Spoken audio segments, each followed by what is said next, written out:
नमस्कार, स्वागत है आपका हॉर्नबिल टीवी भारत पर। आइए देखते हैं अब तक की खबरें।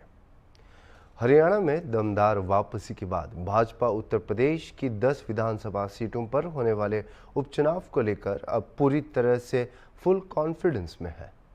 उनका मानना है कि उपचुनाव की सभी 10 सीटें वह जीत लेंगी। हरियाणा चुनाव के बाद भाजपा का यूपी के उपचुनाव में कितना इम्पैक्ट रहेगा, इस बात को जानने के लिए हॉर्नबिल टीवी ने प्रदेश के सीनियर जर्नलिस्ट शेखर श्रीवास्तव से खास बातचीत की। बातचीत में शेखर श्रीवास्तव ने 10 सीट में से भाजपा द्वारा 4 सीट ही जीतने की बात भी कही है। यह बातें उन्होंने हॉर्नबिल टीवी से क्यों कही, ये सब आइए हम सुनते हैं। जनादेश आ चुका है और इससे पहले कहा जा रहा था हरियाणा में कांग्रेस सरकार बनाने जा रही है। हालांकि जब काउंटिंग हुई, जब मतगणना हुआ, रिजल्ट आया तो उसमें भारतीय जनता पार्टी की दमदार वापसी हुई है तीसरी बार। और जिस तरह से वहां पर हरियाणा में चुनाव हुए, भाजपा की वापसी हुई और यूपी में जो आगामी 10 सीटों पर उपचुनाव होने हैं उसको लेकर जिस तरह से इंडिया गठबंधन था, समाजवादी पार्टी कांग्रेस गठबंधन के साथी थे, 2024 का चुनाव साथ में लड़ा था। लेकिन जिस तरह जो वहाँ हरियाणा का रिजल्ट आया उसके बाद समाजवादी पार्टी ने 6 कैंडिडेट डिक्लेयर कर दिए बाई इलेक्शन के लिए। उससे माना जा रहा था कि जो समाजवादी पार्टी और कांग्रेस में कुछ ना कुछ चल रहा है। हम इस मुद्दे पर बात करेंगे, हमारे साथ सीनियर जर्नलिस्ट हैं शेखर श्रीवास्तव जी, उनसे बात करेंगे। सर, जिस तरह से यूपी में अभी हाल ही में 10 22 सीटों में बाई इलेक्शन होने हैं, उपचुनाव होने हैं, जिस तरह से जो हरियाणा का रिजल्ट आया है, कहा जा रहा था कि जिस तरह से समाजवादी पार्टी इंडिया गठबंधन के लोग कह रहे हैं कि हम 10 सीटें जीतेंगे, भारतीय जनता पार्टी कह रही थी कि हम 10 सीटें जीतेंगे। हरियाणा का जो भाजपा के पक्ष में जो आया है रिजल्ट, उससे इसका जो यूपी के 10 बाई इलेक्शन है कितना इम्पैक्ट रहेगा? देखिए, हरियाणा के इलेक्शन तो पहले 50-50 था, ऑलमोस्ट ऐसा था कि बराबरी पे छूटेगा, लेकिन कुछ ऐसा हो गया कि कुछ कांग्रेस नहीं आगे कर पाई। लेकिन यहाँ पर तो यूपी में जो बाई इलेक्शन 10 सीटों पे हो रहा है उसमें तो मुझे नहीं लगता, मेरा जो आकलन है, मुझे नहीं लगता कि भाजपा को बहुत ज़्यादा इसमें बढ़त मिलेगी। समाजवादी पार्टी और कांग्रेस को ही मेन इसमें जो फाइटिंग स्टेज पे आएंगे वही लोग आएंगे और मैक्सिमम सीट्स उन्हीं को प्राप्त होंगी। और जहाँ तक बात रही उनके आपस में गठबंधन की, समाजवादी पार्टी और कांग्रेस का, तो वो अभी क्योंकि आज सुबह ही शायद अखिलेश यादव ने एक ट्वीट किया है कि उनका कांग्रेस का गठबंधन बहुत मजबूत है, उसमें कोई आँच आने वाली नहीं है। लेकिन अंदर खाने कहीं ना कहीं कुछ चल रहा। अगर जब गठबंधन मजबूत है, अखिलेश यादव जैसे आप कह रहे हैं एक्सपर्ट ट्वीट किया था, लेकिन उसके बावजूद जो 2 सीटें थी मझवा फूलपुर की, वहाँ पर भी जो बताया जा रहा था कि कांग्रेस की वहाँ पर दावेदारी थी, लेकिन वहाँ पर भी अखिलेश यादव ने अपने कैंडिडेट डिक्लेयर कर दिया। अगर कुछ नहीं है तो फिर ये क्या है? नहीं, ये तो कि कुछ आपस में कुछ इन लोगों का एग्रीमेंट हो सकता है, लेकिन हमें नहीं लगता कहीं पर कोई इस तरह की कोई उनको तकरार है जिससे कि कोई आगे फ़र्क कोई पड़ने वाला है। और देखिए, राष्ट्रीय इलेक्शन और राजकीय इलेक्शन में दोनों में बहुत फ़र्क होता है। जब स्टेट लेवल पे इलेक्शन होता है उसकी मानसिक दशा दूसरी होती है, और जब राष्ट्रीय स्तर पर इलेक्शन होता है तो उसका एक माइंडसेट डिफरेंट होता है। तो एक ये क्योंकि उपचुनाव है, इसमें 10 सीटों का मामला है, बहुत बड़ा मुद्दा नहीं है 10 सीटों का लेके। जहाँ पे 500 की होती है कैपेसिटी हो, वहाँ पे 10 सीटों के बहुत ज़्यादा बड़ा मुद्दा होती है। लेकिन फिर भी उसके बाद मुझे लगता है कि कोई तकरार ऐसा अभी दिखाई नहीं पड़ रहा है फिलहाल। अभी आपने कहा कि जबरदस्त एंटी इनकम्बेंसी थी हरियाणा में और कहा 50-50 का था भाजपा का और कांग्रेस का, लेकिन फिर भी वहाँ पर भारतीय जनता पार्टी वहाँ पर आ गई। लेकिन क्या आपने कहा वहाँ तो भाजपा आ गई, लेकिन यहाँ पर आप कह रहे हैं कि इतना आसान नहीं है भारतीय जनता पार्टी के लिए, आखिर क्यों? नहीं, बिल्कुल आसान नहीं है, क्योंकि जिस तरीके से पिछले लोकसभा चुनाव में भारतीय जनता पार्टी ने शिकस्त पाई है, यहाँ पे शिकस्त इन सेंस की जो उनका एक बहुत बड़ा सेटबैक रहा है, उस सेटबैक का असर इस उपचुनाव पे जरूर आने वाला है। क्योंकि यहाँ की जनता को थोड़ा बहुत कुछ ऐसा लग रहा है कि जो उन्होंने पहले जो डिसीजन लिए वो गलत लिए, तो शायद इस बार थोड़ा सा सुधार करना चाहेंगी। लेकिन अभी आपने कहा कि जो वो चुनाव हुआ था, 2024 का चुनाव हुआ था, वो राष्ट्रीय मुद्दा रहता है, ये क्षेत्रीय मुद्दे रहते हैं। तो इसमें आखिर क्या वजह है कि भाई, क्या लगता है कि भारतीय जनता पार्टी या फिर मुख्यमंत्री योगी का, आदित्यनाथ का जो मैजिक था वो काम नहीं आएगा? जो 10 बाई इलेक्शन होना और लगातार ये दावे कर रहे हैं कि हम 10 का 10 सीटें जीतेंगे। नहीं, देखिए, मैजिक तो इस समय 10 दावे तो सब लोग करते हैं। शैलजा कुमारी ने वहाँ कहा था कि वो चीफ मिनिस्टर की कैंडिडेट हैं, वो तो सब शपथ लेने जाएंगी। लेकिन देखिए, दावे करना और जो ज़मीनी स्तर पे जो हकीकत होती है बड़ा फ़र्क हो जाता है उसमें। तो दावे 10 सीट का वो भी कर रहे हैं, 10 सीट का कांग्रेस कर रही है, 10 सीट का सभी लोग 10-10 सीट का वो कर रहे हैं, वादे कर रहे हैं कि हमारी सीटें पूरी आ रही हैं। लेकिन हकीकत ऐसी नहीं है। तो भाजपा को हमारे ख्याल से 4 सीट से ज़्यादा नहीं मिलने वाली इसमें। देखिए, बहुत बड़ी बात कही है, काफ़ी सटीक आकलन बताया है। जिस तरह से इन्होंने कहा कि भारतीय जनता पार्टी भले ही हरियाणा में चुनाव जीत लिया है, लेकिन जिस तरह से दावे यूपी की बातें कर रही हैं 10 सीटों पर चुनाव जीतने की, तो भारतीय जनता पार्टी के लिए वो सीटें जीतना आसान फिलहाल नहीं है। वीडियो जर्नलिस्ट अनिल सैनी के साथ अनूप चौधरी, हॉर्नबिल टीवी, लखनऊ। केरल विधानसभा ने गुरुवार को सर्वसम्मति से एक राष्ट्र एक चुनाव प्रस्ताव के विरोध में एक प्रस्ताव पारित की है। मुख्यमंत्री पिनाराई विजयन की अनुपस्थिति में स्वास्थ्य कारणों से संसदीय कार्य मंत्री एमबी राजेश ने यह प्रस्ताव पेश किया। राजेश ने केंद्र सरकार के इस प्रस्ताव का कड़ा विरोध करते हुए कहा कि यह भारतीय संविधान के सिद्धांतों का उल्लंघन करता है। उन्होंने तर्क दिया कि यह कदम बीजेपी और आरएसएस के एजेंडे का हिस्सा है, जिसका उद्देश्य शासन को केंद्रीकृत करना और भारत की संघीय संरचना को कमजोर करना है। विपक्ष के नेता मनारकाड़ विधायक एन सामुद्दीन ने इस प्रस्ताव का पूर्ण समर्थन किया है, लेकिन कुछ संशोधन भी सुझाए, जिनमें से कुछ को सत्तारूढ़ दल ने स्वीकार कर लिया। बीजेपी के राष्ट्रीय सचिव अनिल के एंटनी ने इस कदम की आलोचना करते हुए कहा कि कांग्रेस और वामपंथी दल फिर से यह साबित कर रही है कि वे राष्ट्रीय स्तर पर अवसरवादी गठबंधन है। उन्होंने इन दलों को जनता और भारत विरोधी करार देते हुए कहा कि जब भी किसी जनहित के मुद्दे की बात आती है, वे एकजुट होकर इसका विरोध करते हैं। ಅಧ್ಯಕ್ಷರೇ, ಎಷ್ಟು ಬೇಗ ಚರ್ಚೆ ಮಾಡುವ? ಭಾರತವು ವಿಶ್ವದ ಅತಿ ದೊಡ್ಡ ಒಕ್ಕೂಟ ಪ್ರಜಾಪ್ರಭುತ್ವ. ಎರಡನ್ನೂ ಕೂಡ ನೀವು ಭಾರತ ಸಂವಿಧಾನದ ಭಾಗ 15ರಲ್ಲಿ ಪ್ರತಿಪಾದಿಸಿರುವ ಮುಕ್ತ ಮತ್ತು ನ್ಯಾಯಸಮ್ಮತ ಚುನಾವಣೆಯ ತತ್ವವು ಈ ಪ್ರಜಾಪ್ರಭುತ್ವದ ಆತ್ಮವಾಗಿದೆ. ಒಂದು ರಾಷ್ಟ್ರ ಒಂದು ಚುನಾವಣೆ ಪ್ರಸ್ತಾವವು ಭಾರತ ಪ್ರಜಾಸತ್ತಾತ್ಮಕ ಮತ್ತು ಒಕ್ಕೂಟ ವ್ಯವಸ್ಥೆಗೆ ಅಪಾಯವನ್ನುಂಟು ಮಾಡುತ್ತದೆ. ಬೇರೆ ಬೇರೆ ರಾಜ್ಯಗಳ ವಿಧಾನಸಭೆಗಳು ಅವುಗಳದ್ದೇ ಆದ ಅಧಿಕಾರ ಅವಧಿಗಳನ್ನು ಹೊಂದಿರುತ್ತವೆ ಮತ್ತು ಏಕರೂಪ ಚುನಾವಣಾ ವೇಳಾಪಟ್ಟಿಯು ರಾಷ್ಟ್ರೀಯ ವಿಷಯಗಳ ಮೇಲೆ ಹೆಚ್ಚಾಗಿ ಗಮನ ಹರಿಸುವ ಮತ್ತು ಸ್ಥಳೀಯ ಕಾರಣಗಳನ್ನು ನಿರ್ಲಕ್ಷಿಸುವ ರಾಜ್ಯಗಳ ಸ್ವಾಯತ್ತತೆಯನ್ನು ದುರ್ಬಲಗೊಳಿಸಬಹುದು. ಸಾಕಷ್ಟು ಭದ್ರತೆಯನ್ನು ಖಚಿತಪಡಿಸಿಕೊಳ್ಳಬಹುದು.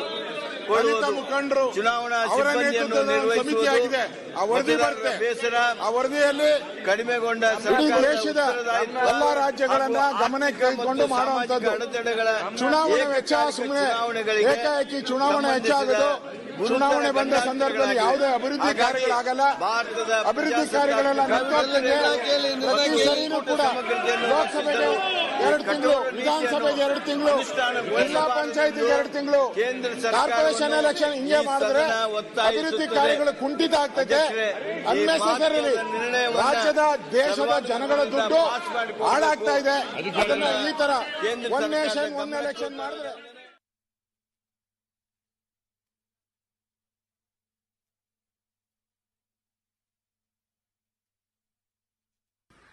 The Congress and the left again and again are proving very clearly that they are in a opportunistic alliance in the center, but in the state of Kerala, they both are just involved in a mock fight to hoodwink the people of the state.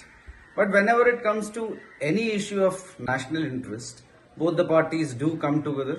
Whenever it comes to any issue that comes to public interest, both the parties come together to unanimously oppose it. This shows their anti-people, anti-India attitude. The legislators of the Kerala Assembly, they seems to have lost their sense of history. Everybody knows that from the time of independence till 1967, our whole country used to have one nation, one election. It is only because of the undemocratic actions of the then Congress government, including the dismissal of the EMS government in Kerala and many other such dismissals, that the country stopped having one nation, one election.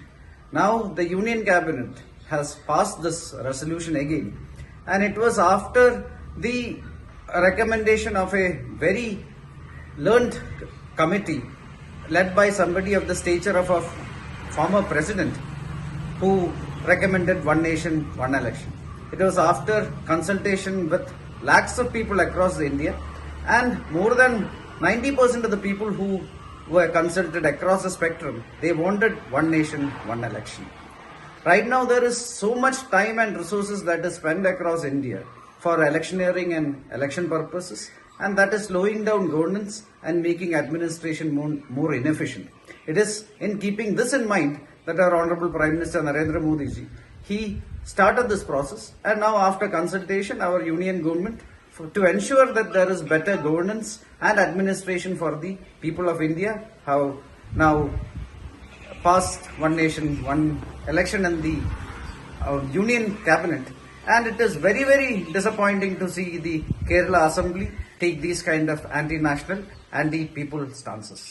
शारदीय नवरात्रि के महानवमी के अवसर पर आयोजित एक महत्वपूर्ण समारोह में मुख्यमंत्री योगी आदित्यनाथ ने गोरखनाथ मंदिर में कन्या पूजन किया। अनुष्ठान के बाद उन्होंने उपस्थित जनसमूह को संबोधित करते हुए इस अवसर के सांस्कृतिक और आध्यात्मिक महत्व पर प्रकाश डाला।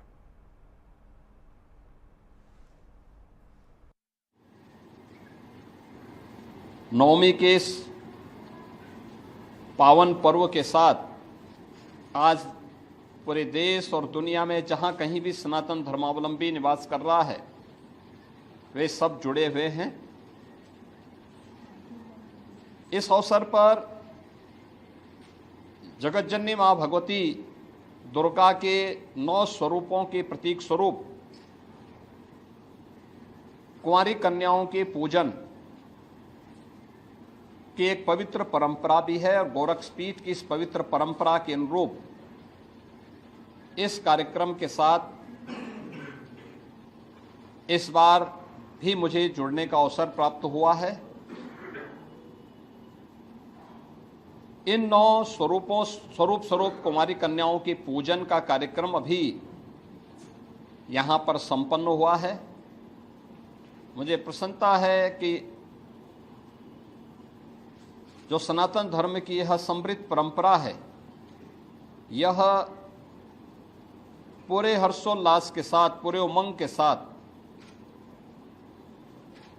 स्वाभाविक रूप से यही मान्यता जो हमारे सनातन धर्म की मान्यता रही है कि यत्र नारेस्तु पूज्यन्ते रमन्ते तत्र देवता, यानी जहाँ नारी की पूजा होती है वहाँ पर स्वयं दैवीय शक्तियाँ विराजमान होकर के उन मनोकामनाओं की पूर्ति करने में सहभागी बनते हैं, सहयोगी बनते हैं। और ये हम सब के लिए यह एक गौरव का क्षण है जब हम शारदीय नवरात्रि की नवमी तिथि में 8 दिनों के अनुष्ठान के उपरांत आज कुंवारी कन्याओं के पूजन के कार्यक्रम के साथ यहाँ गोरक्षपीठ के साथ में जुड़ रहे हैं। यहाँ की एक आदि परंपरा है। सैकड़ों की संख्या में बच्चे आए हैं। उनका यहाँ पर अभी पूजन का कार्यक्रम संपन्न हुआ है। अब इसके बाद उनका भंडारा का कार्यक्रम यहाँ पर आयोजित हो रहा है। अवैध गतिविधियों पर एक महत्वपूर्ण कार्रवाई में अधिकारियों ने फारबिसगंज के मटियारी में एक नकली अरवर्क कारखाने का पर्दाफाश किया है। धनपुरा गांव में एक गोदाम पर समन्वित छापेमारी की गई, जहां नकली उर्वरकों का अवैध उत्पादन लंबे समय से चल रहा था। सप्ताहांत में प्राप्त एक गुप्त सूचना पर कार्रवाई करते हुए जिला कृषि अधिकारी और उप विभागीय कृषि अधिकारी ने अभियान का नेतृत्व किया, जिसके परिणाम स्वरूप 50 से अधिक बोरी नकली पोटाश और अन्य सामग्री जब्त की गई। सार्वजनिक सुरक्षा और जवाबदेही सुनिश्चित करने के लिए सभी जब्त वस्तुओं का अब परीक्षण किया जा रहा है। था, यहाँ क्या कार्रवाई हुई? मामला ये है कि रात में कुछ सूचना मिली थी कि इस परिसर में जो है कुछ लोग नकली पोटास बना रहे हैं। उसी सूचना के आधार पर छापेमारी की गई। तो छापेमारी में कुछ पोटास का बोरा है 87 बना हुआ, तैयार किया हुआ। खाली नमक का बोरा है। रेड ऑक्साइड जो पाउडर ये लोग मिलाते हैं नमक में, वो पाउडर कुछ बरामद हुआ है। और मिक्सिंग करने के लिए फ्लोर पर उसका पर्याप्त ट्रेसेस है कि यही मिक्स करके बोरा में पैकिंग किया गया है। कांटा है, वेइंग स्केल जिसको कहते हैं जी, और सिलाई करने वाला मशीन बरामद हुआ। प्रथम दृष्टया क्या लग रहा है? प्रथम दृष्टया तो देखने से लग रहा है कि ये मिलावटी है। और चूँकि ये यहाँ पर किसी हमारे डिपार्टमेंट से किसी लाइसेंसी दुकानदार को इस स्पॉट के लिए कोई लाइसेंस निर्गत नहीं है। तो जो भी काम कर रहे हैं इस स्पॉट पर गलती से कर रहे हैं। लोगों के द्वारा यह भी बात कही जा रही है कि ये डुप्लीकेट मतलब खाद बनाने। प्रथम दृष्टिया देखने से तो यही लग रहा है कि नमक में रेड ऑक्साइड पाउडर मिला के ये डुप्लीकेट खाद बनाया। आगे क्या कुछ कार्रवाई की जा रही है और कितना बोरा जब्त किया गया है? 87 बोरा है। और बाकी जब्ती सूची में और भी मटेरियल्स हैं, जैसे वेइंग स्केल है और खाली फर्टिलाइजर इंडोरमा इंडिया प्राइवेट लिमिटेड का खाली बोरा है, सील करने वाला मशीन है और भी है। जब्ती सूची उसका बना लिया गया है। जब्त करके इसको जिम्मेनामा पर दिया जाएगा और इसका सैंपल लैब भेजा जा रहा है कि ये अमानक है या मानक है। तो लैब का रिपोर्ट आने के उपरांत और इस पर जो है संबंधित जो यहाँ के लैंडलॉर्ड हैं, जो भूस्वामी हैं, उनके खिलाफ प्राथमिकी दर्ज की जाएगी। संबंधित खाद की कंपनी से भी कोई लोग यहाँ पर हैं? उसको सूचना जाएगा। जैसे ही हम सैंपल लेते हैं तो उसकी कंपनी को हम लोग सूचना देते हैं कि आपकी जो इस लॉट का यहाँ से इस जगह से सैंपल उठाया गया है। क्या परिचय है आपका? मेरा नाम सुधांशु कुमार है, अनुमंडल कृषि पदाधिकारी फॉरबिसगंज। मुख्यमंत्री योगी आदित्यनाथ के निर्देश के बाद उत्तर प्रदेश की सड़कों को गड्ढा मुक्त करने की मुहिम ने जोर पकड़ ली है। लखनऊ नगर निगम इस आदेश पर तेजी से अमल कर रहा है और शहर की ज़्यादातर सड़कें पहले ही दुरुस्त हो चुकी हैं। बाकी सड़कों पर भी काम तेजी से चल रहा है। नगर निगम के चीफ इंजीनियर महेश वर्मा ने बताया कि नगर निगम जल्द ही अपना लक्ष्य पूरा करने की दिशा में आगे बढ़ रहा है। हॉर्नबिल टीवी ने चीफ इंजीनियर महेश वर्मा से इस पहल के बारे में खास बातचीत की है। मुख्यमंत्री के आदेश के बाद लगातार जिस तरीके से नगर निगम गड्ढा मुक्त सड़क बनाने को लेकर लगातार अभियान चला रहा है, इसी मुद्दे पर बातचीत करने के लिए हमारे साथ चीफ इंजीनियर नगर निगम के हैं। इससे बात करेंगे महेश वर्मा जी। सर, कितने किलोमीटर तक अभी नगर निगम ने सड़क बना दी है? करीब हमारा 275 किलोमीटर सड़कों पे जो है पैच रिपेयर और रेस्टोरेशन का कार्य पूरा हो गया है।